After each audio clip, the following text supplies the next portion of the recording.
भारत माता की जय। हूँ राजेन्द्र सिंह उमेश सिसोटा, आम आदमी पार्टी जामनगर शहर प्रमुख। आज जामनगर लाल बंगला मध्यस्थे जे 87 विधानसभा ભેસાણ અને વિસાવદરના ઉમેદવાર અમારા ભાઈ શ્રી ગોપાલભાઈ ઇટાલિયા અતિ ભવ્ય જે વિજય મળ્યો છે 17,000 થી પ્લસ, અને સાથોસાથ હાલની પરિસ્થિતિમાં અને ચૂંટણી પહેલાની પરિસ્થિતિમાં જે ભાજપમાંથી અત્યારે તેને આખે આખું મંત્રીમંડળ, પ્રદેશ અધ્યક્ષ, સીએમ સાહેબ, સંત્રી, મંત્રી, તંત્રી બધાને કામે લગાડ્યા, તો ફક્ત ને ફક્ત અમારો ગોપાલભાઈ ઇટાલિયાને જે અહીંયાની જનમતનો જે આશીર્વાદ મળ્યો, વિસાવદર ભેસાણ મત વિસ્તારના ખેડૂત ભાઈઓના આશીર્વાદ મળ્યા, એના થકી તો આવનાર દિવસોમાં ગોપાલભાઈ શ્રી ઇટાલિયા અત્યારે ગાંધીનગર પ્રયાણ કરે અને વિરોધ પક્ષમાં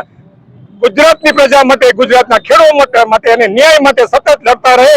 એવી શુભકામના સાથે અમે વિજય ઉત્સવ મનાવ્યો, ફટાકડા ફોડી, મીઠું મોઢા કરાવી અને ભવ્ય આનંદ કર્યો। ભારત માતા કી જય।